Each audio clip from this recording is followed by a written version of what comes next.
Assalamualaikum warahmatullahi wabarakatuh. Di sini kami dari kelompok 5 telah menyelesaikan sebuah proyek akhir dengan nama Proyek Aplikasi Pengelolaan Nilai Mahasiswa. Di sini, kelompok kami membuat sebuah aplikasi web, yaitu tentang pengelolaan nilai. Di sini, kami menggunakan fitur, yaitu dosen yang dapat menginput nilai mahasiswa, yaitu nilai UTS, nilai UAS, dan nilai akhir. Serta juga aplikasi itu menggunakan fitur login dan bootstrap, serta juga menampilkan data dosen, data mata kuliah, dan logout. Demikian fitur yang dapat kami sampaikan. Sebelumnya, perkenalkan, kami dari kelompok 5 terdiri dari 5 kelompok, yaitu yang pertama, dengan saya sendiri, yaitu Antika Susmita, dengan NPM 217530006, dan juga ada teman saya, yaitu yang kedua, yaitu ada Asya Ayati, dengan NPM 217530007, dan yang ketiga ada Martin Gedeon Nababan, dengan NPM 2175321, dan yang keempat yaitu Putri Kartika Yuandari dengan NPM 2175328, dan yang kelima yaitu ada Weni Agustin dengan NPM 2175335. Di sini untuk login kami menggunakan username yaitu dosen dan juga passwordnya Polinela. Oke, baiklah. Presentasi selanjutnya akan disampaikan oleh Saudara Martin Gedeon Nababan. Kepada Saudara Martin dipersilahkan.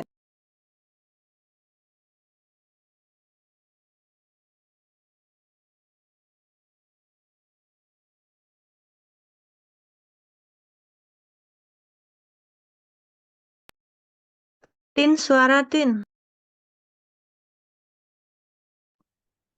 Ya, sebelumnya di sini di bagian controllers app kami membuat sebuah home untuk menampilkan metode atau public function.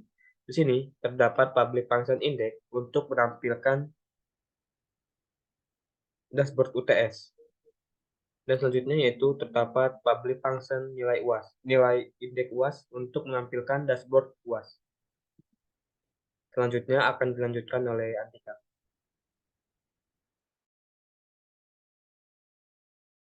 Baiklah, kemudian di sini ada public function indeks akhir. Indeks akhir ini berfungsi untuk menampilkan dashboard nilai akhir. Kemudian yaitu ada public function login. Di sini berfungsi untuk menampilkan halaman login. Baiklah, kemudian presentasi selanjutnya akan disampaikan oleh Saudari Putri Kartika. Baiklah, saya akan melanjutkan penjelasan dari Antika. Selanjutnya, saya akan menjelaskan handle method login. Di sini bisa dilihat kita memasukkan username dan passwordnya. Nah, ini username-nya dengan nama dosen, lalu passwordnya di sini Polinela. Lalu di halaman insert, di bawahnya, handle insert ini berisi NPM, nama, mata kuliah, dosen, nilai, dan tipe. Selanjutnya, presentasi ini akan dilanjutkan oleh teman saya yang bernama Weni Agustin. Baik, di sini saya akan melanjutkan presentasi dari Putri Kartika. Di sini saya akan menjelaskan dosen input nilai untuk handle method saat dosen input nilai. Nah, di situ ada public function yang di mana kita memasukkan NPM, nama, mata kuliah, dosen, nilai, dan tipenya. Selanjutnya akan dilanjutkan oleh Asya Ayati. Nah, di sini ada public function handle delete yang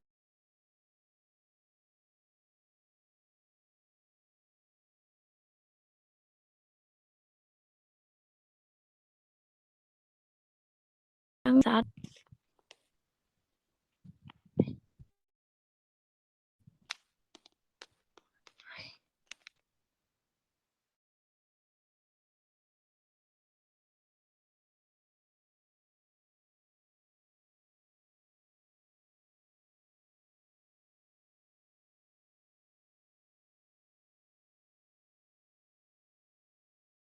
function handle delete ini berfungsi untuk dosen menghapus nilai.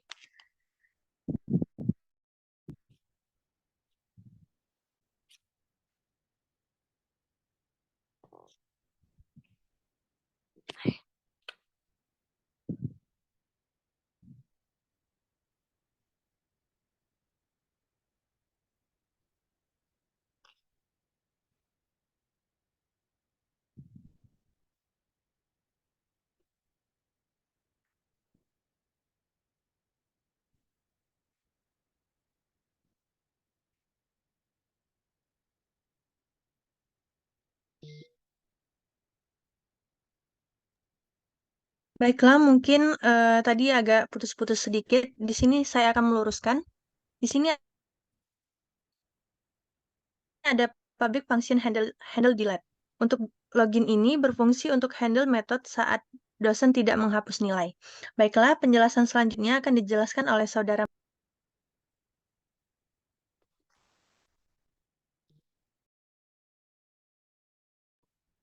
Di sini di bagian model terdapat sebuah nilai model PHP. Di nilai model ini, kita akan menghubungkan dengan bagian database. Terdapat NPM, nama, mata kuliah, dosen, nilai, dan tipe. Itu akan terhubung di dalam database.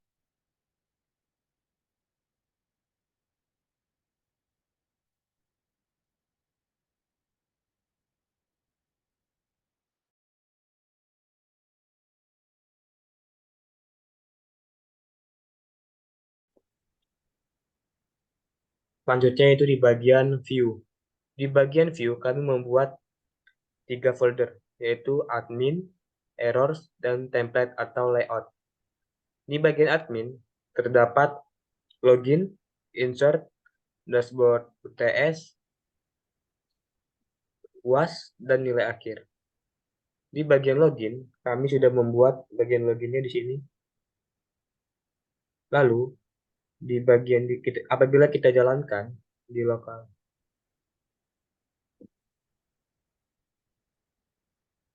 apabila kita ingin menjalankan login, kita terlebih dahulu terminal, new terminal, lalu PHP Spark Serve. Nah, setelah itu kita akan jalankan dengan localhost 8080.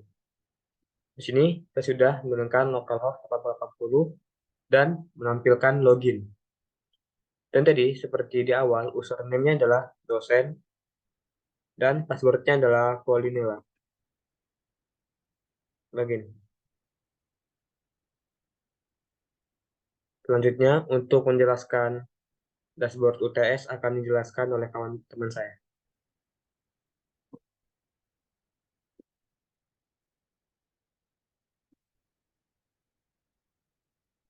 Untuk saudara Antika, bisa dilanjutkan.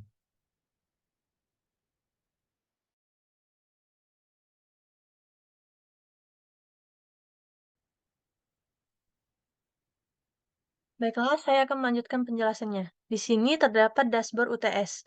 Di dalam dashboard UTS ini terdapat kalimat selamat datang di pengelolaan nilai mahasiswa dan nilai UTS. Selanjutnya, di dalam dashboard ini terdapat tabel NPM, nama, mata kuliah, dosen, nilai, dan aksi.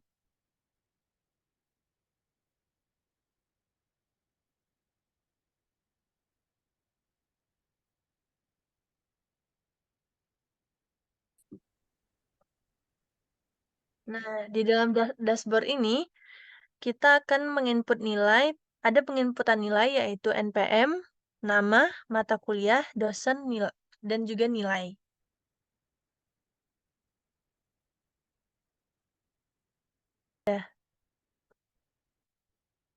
Nah, di sini kita akan mencoba untuk memasukkan penginputan nilainya, yaitu NPM-nya.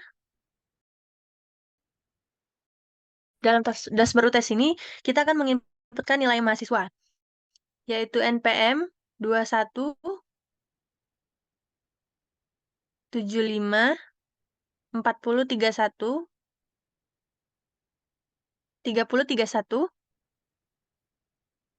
Namanya yaitu Naila Sapta Utami. Mata kuliah pemrograman web framework.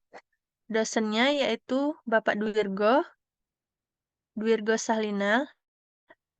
Nilainya yaitu 82. Tipe nilai yaitu UTS. Lalu kita klik tambahkan nilai. Di sini ada untuk menambahkan nilai.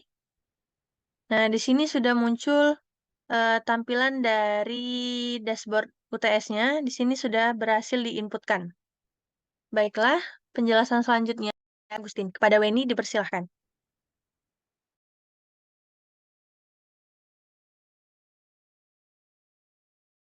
Kelihatan nggak ini dashboard UAS-nya?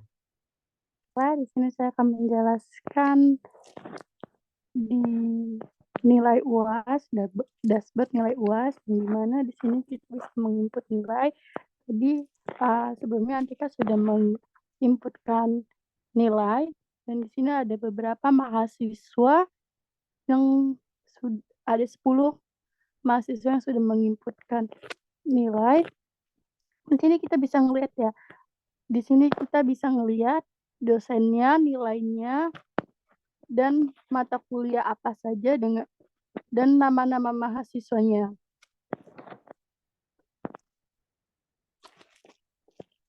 Terus kita bisa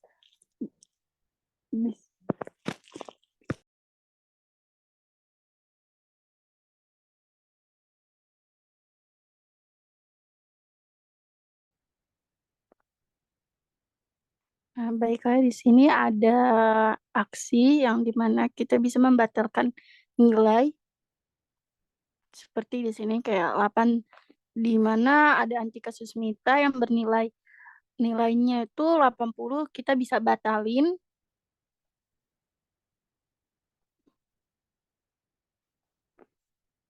Nah, jadi di sini tidak masuk ya nilainya ke dalam inputan karena kita sudah membatalkan nilai dari mahasiswa Antika Susmita.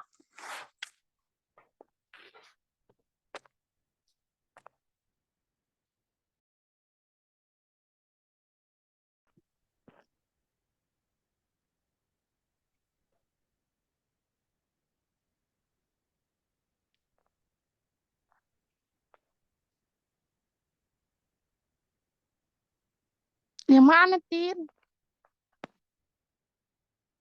Nah, baiklah, di sini kita sudah membuat source code dari tampilan nilainya.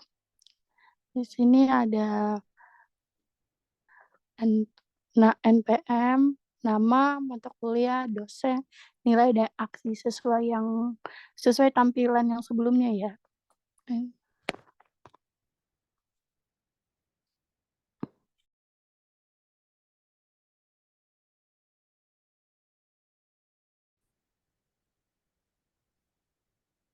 Selanjutnya di dashboard nilai akhir, sini kita ada nilai akhirnya, untuk memasukkan nilai akhirnya.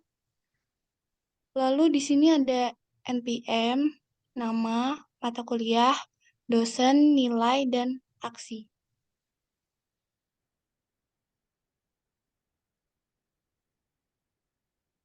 Lalu di sini juga rute-nya ada admin, handle, delete.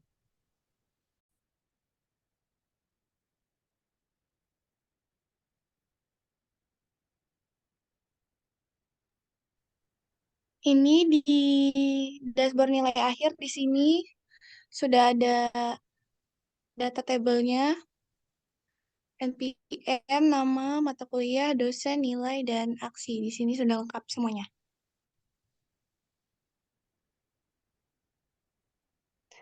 Lalu ini untuk input nilai mahasiswanya. Di sini ada NPM, nama, mata kuliah, dosen, nilai, dan tipe nilai.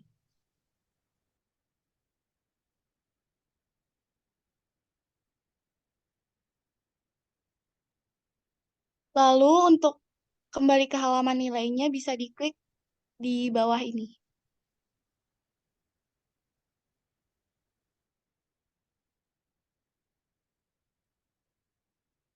Oke.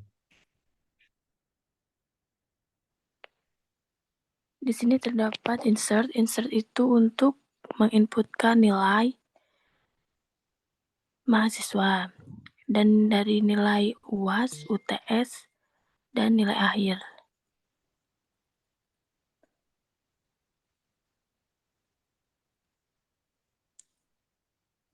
Kemudian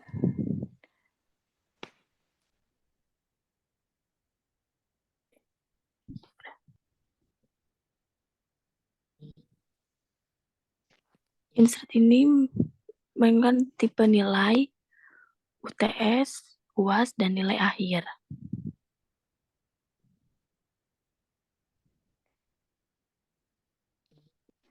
Dan bisa untuk kembali ke halaman ini. Oke, selanjutnya saya akan menjelaskan tentang bagian template atau layout. Ya. Di sini terdapat bagian admin layout. Admin layout ini menampilkan polinela atau bagian dashboard UTS seperti ini. Ini adalah bagian dari admin layout. Serta ini juga akan menampilkan dari admin layout, nilai UAS, nilai akhir. Dan layout ini juga dari admin layout. Dashboard ini. Di sini di admin layout, yaitu tadi kan kita sudah menampilkan tentang nilai UTS, nilai UAS, dan nilai akhir, serta layout-nya. Dan di bawah tadi terdapat pengelolaan nilai APP. Selanjutnya yaitu di bagian layout. Di bagian layout ini adalah bagian dari CSS-nya atau JavaScript-nya, JS-nya, dari Bootstrap, yang kita ambil dari Bootstrap. Dan selanjutnya yaitu kita sudah menampilkan bagian dari MVC, yaitu model, view, dan controller. Selanjutnya bagian yang sudah kita inputkan tadi akan masuk ke dalam database kita. Di bagian database akan kita lihat apakah sudah masuk atau belum. Oke, selanjutnya di bagian database atau bagian database yang sudah connect dengan model. Sini kami membuat database yaitu DB nilai APP. Di bagian DB nilai APP terdapat tabel yaitu nilai. Di dalam tabel nilai terdapat nilai ID, NPM, nama, mata kuliah, dosen, nilai, dan tipe. Selanjutnya, apabila yang kita sudah tadi memasukkan menginputkan nilai seperti nilai UTS, nilai UAS, nilai-nilai akhir, maka ia otomatis akan terinput di dalam database kita. Seperti bisa dilihat, di sini terdapat nama Asyayati Putri Kartika Antika, yaitu nilai UTS. Dan ini bagian nilai UAS-nya dan nilai akhirnya. Lalu, selanjutnya kita akan membuat 3 pertanyaan yang akan dilanjutkan dengan saudara Antika.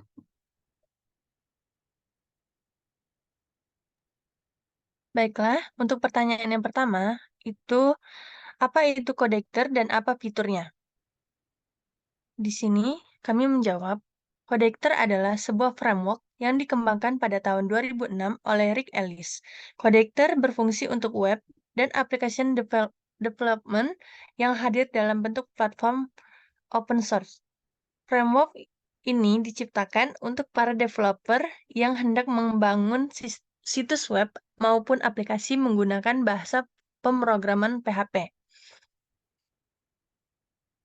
Lalu apa fiturnya?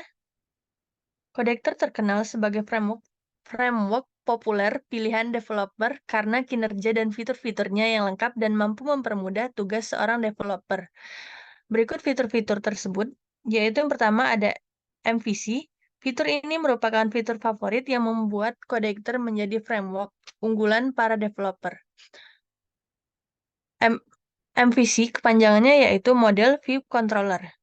Merupakan praktik standar industri saat bekerja dengan aplikasi web yang berfungsi untuk memisahkan data, logika, dan presentasi dalam aplikasi. Selanjutnya yang kedua yaitu built-in library.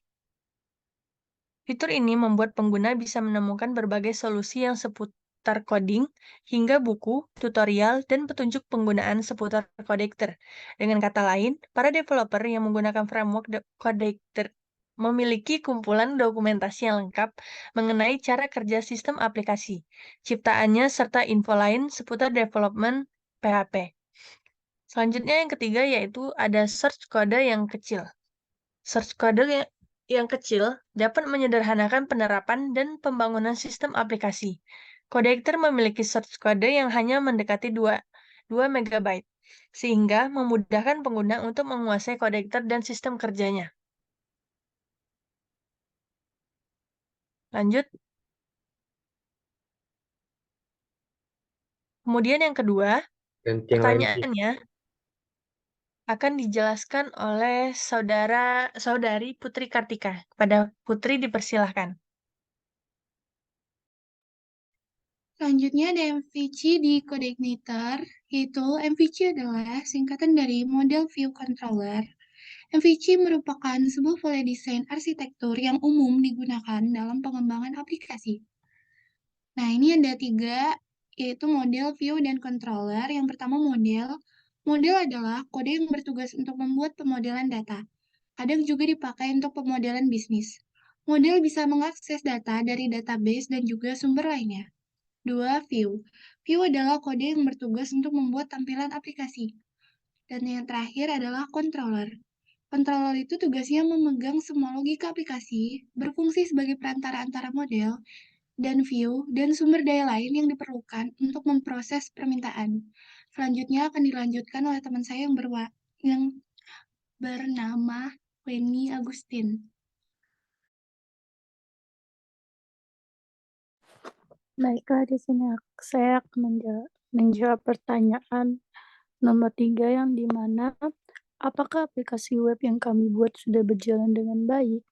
Di sini kita jawab aplikasi yang kami buat menurut kami sudah berjalan dengan baik, tetapi masih terdapat sedikit kesalahan yang mungkin bisa kami perbaiki. Kami berharap aplikasi yang sedang kami buat dapat berjalan dengan semestinya.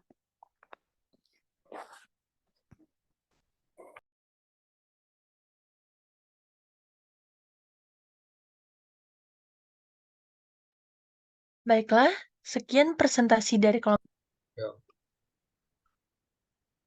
Baiklah, sekian presentasi dari kami. Kurang dan lebihnya kami mohon maaf. Kami akhiri. Wassalamualaikum warahmatullahi wabarakatuh.